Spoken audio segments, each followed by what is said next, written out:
Brothers and sisters, I'm very, very happy to be here today. My brother is your MP. He has made you his family. And I feel like I'm also here amidst my family members.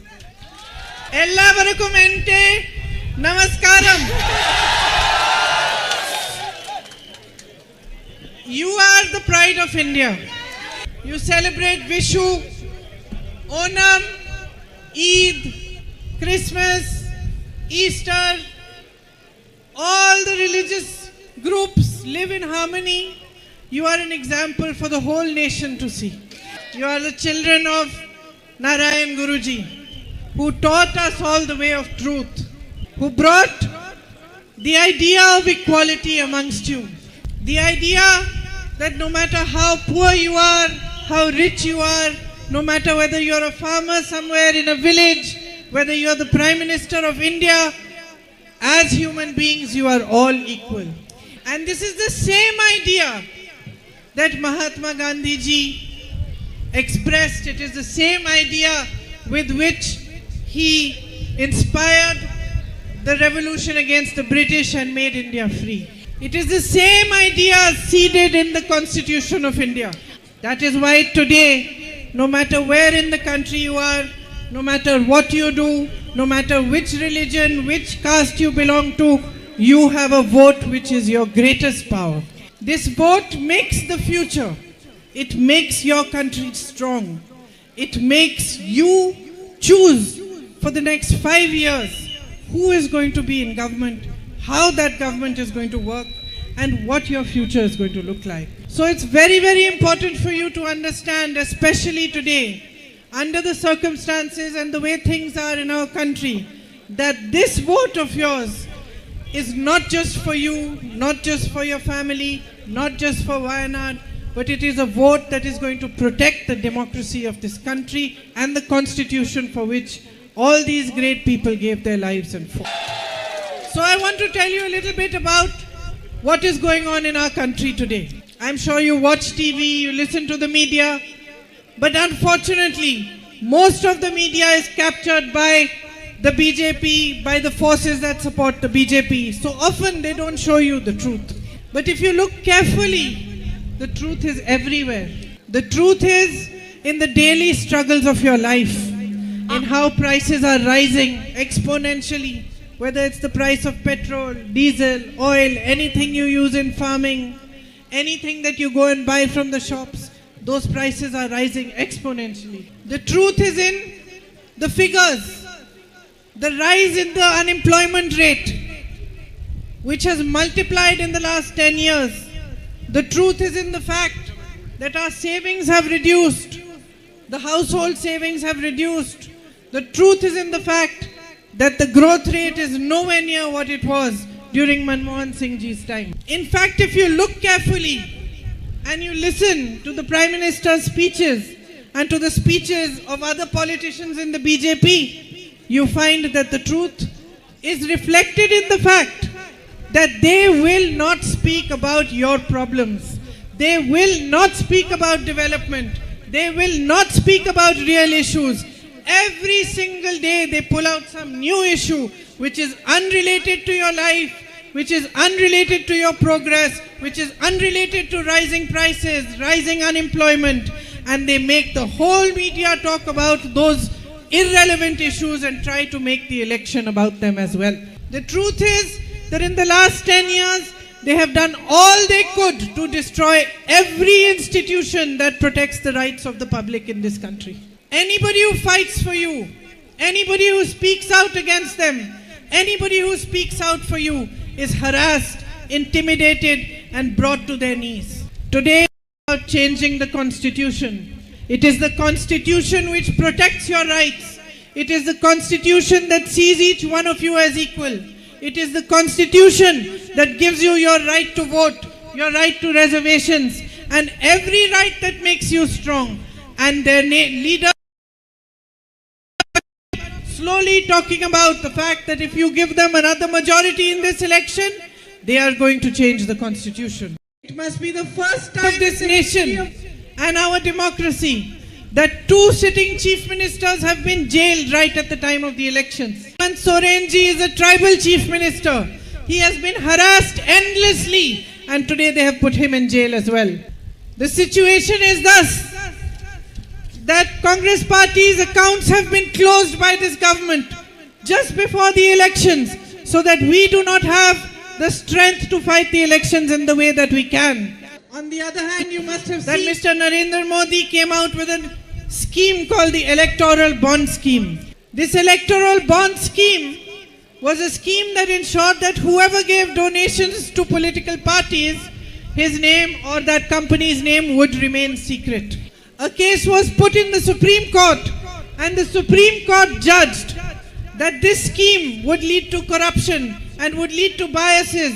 And so they said that the list of people who have given donations to all political parties should be made public. And the most interesting thing happened when this list was published.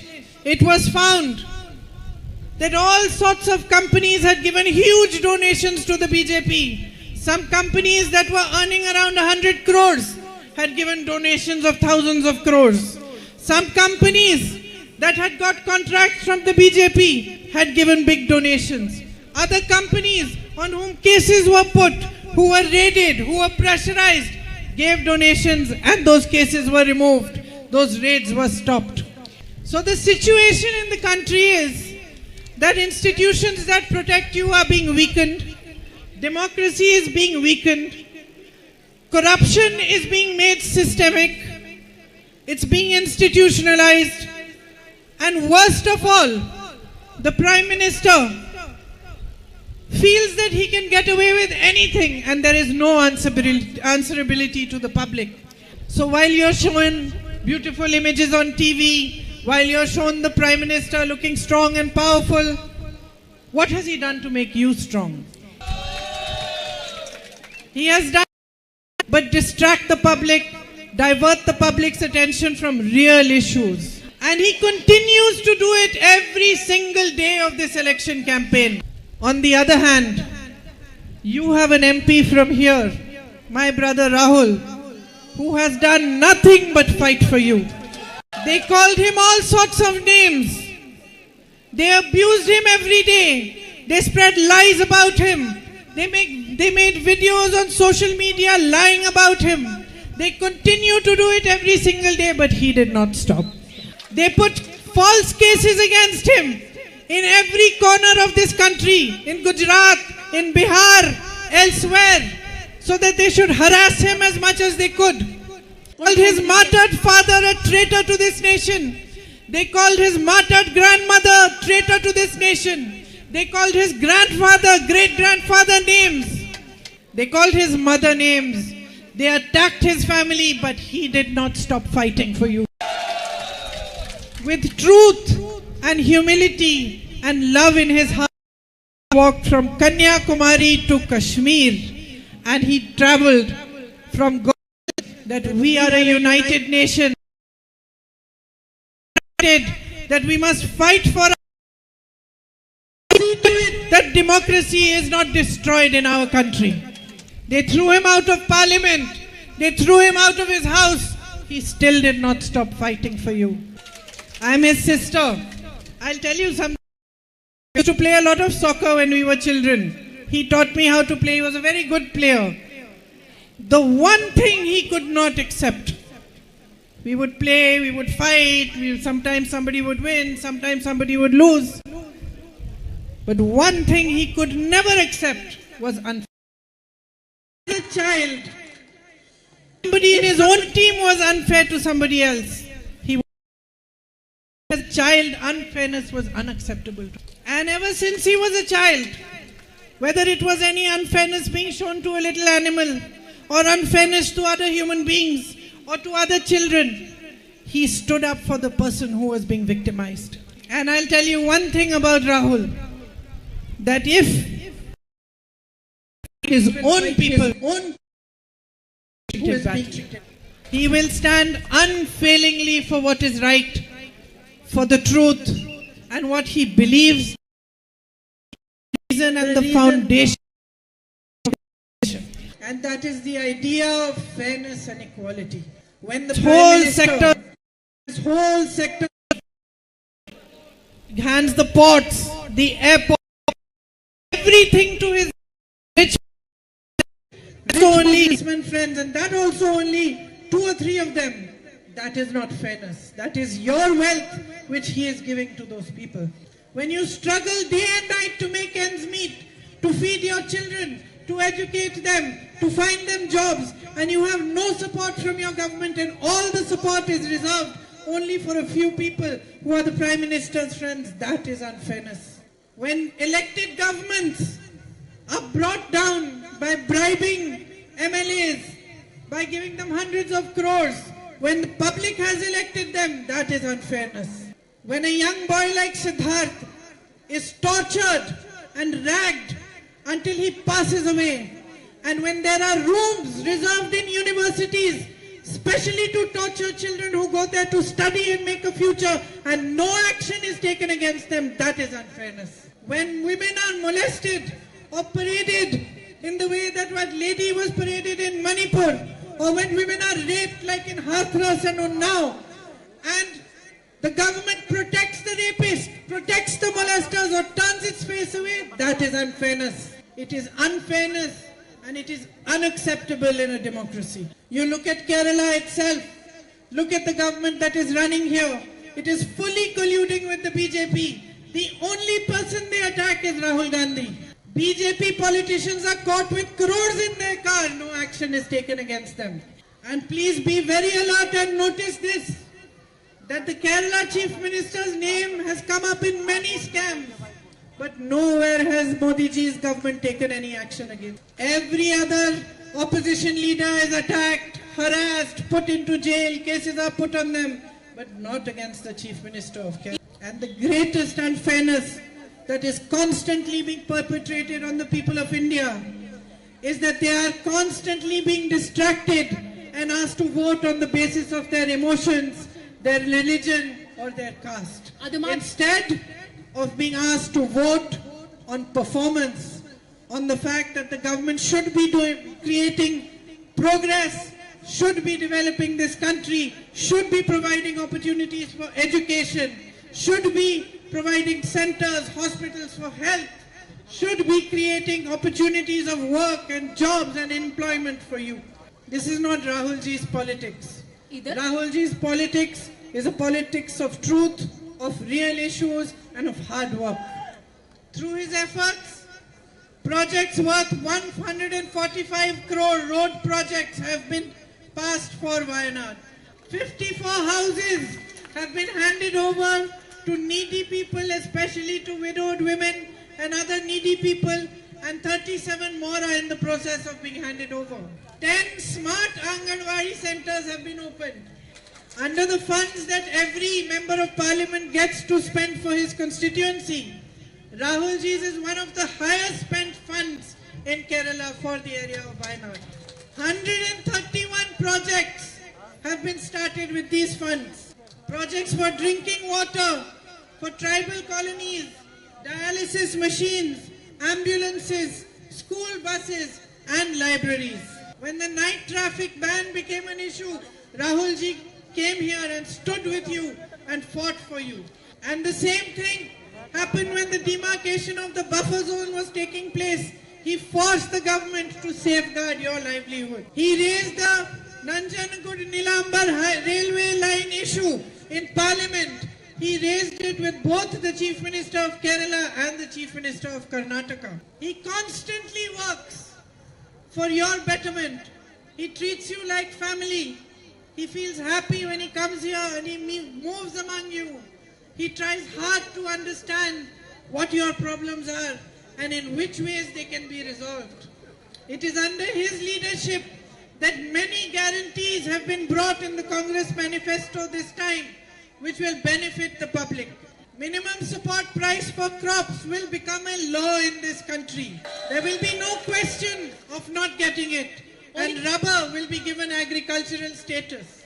Today there are 30 lakh jobs, vacancies in the central government. They have not been filled. Today 1 in 3 unemployed youth there are in Kerala, the highest in the country. You are most educated and yet you have the highest rate of unemployment. The Congress party guarantees that it will fill all these vacancies, provide these 30 lakh jobs to young people. In addition, it will come out with an apprenticeship program.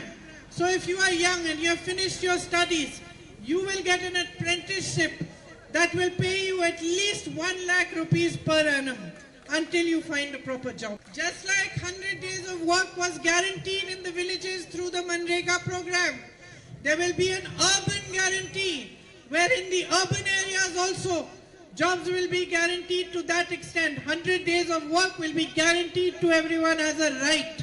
Wherever there is a larger tribal population, all those areas will be declared as tribal areas.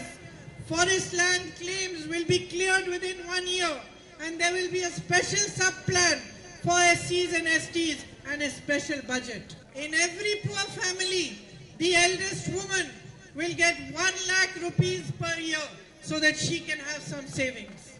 And a health insurance for each and every citizen up to 25 lakh rupees, where you will be able to get health services for free with that insurance, will be put into place for the whole country. There will be waivers on education loans and a 5,000 crore rupees startup fund will be created for all young people who want to start small industries of their own, small little companies of their own, or do a business of their own. They will get money from this fund. These and many others which are in the Congress manifesto are real solutions for your very real issues. So in this election, here in Wayanad especially, I ask you to awaken towards your responsibility. You have a great responsibility towards this nation. When you elect Rahul Gandhi as your MP, you stand for everything that is truthful, everything that is honest, everything that is right in our politics.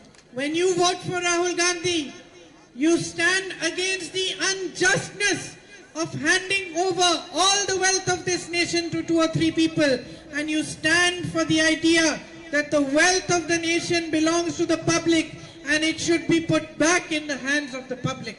When you vote for Rahul Gandhi, you stand for justice, you stand for democracy, you stand for the strengthening of our institutions, and you stand first and foremost for yourselves. So I urge you to support him, to stand shoulder to shoulder with him in this great fight for the democracy of our nation. I urge you to walk with him on this difficult and arduous path he has chosen, on the path of truth. As his sister and your sister, I can tell you, he will work with complete dedication for you as he has done in the last 5 years. He will work day and night to resolve your issues, and he will always be by your side, no matter what difficulties you go through. You have listened to my words very carefully. I hope that you will remember them on the day that you go for polling. I hope that you will all go out and cast your vote, and you will make sure that your single vote counts in the protection and the building of this nation. Because we all love our country. We love its land, this land, the oceans, the rivers, the jungles. We love each other as one people, as one family.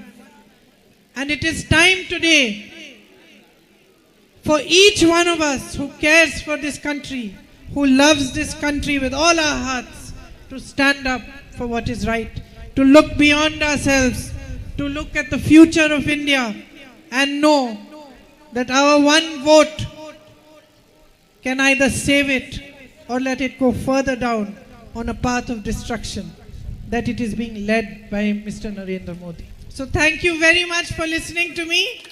My love and good wishes are always with you. And thank you for supporting my brother through such difficult times for him, and for recognizing the truth and recognizing an honest man when he came before you. Thank you.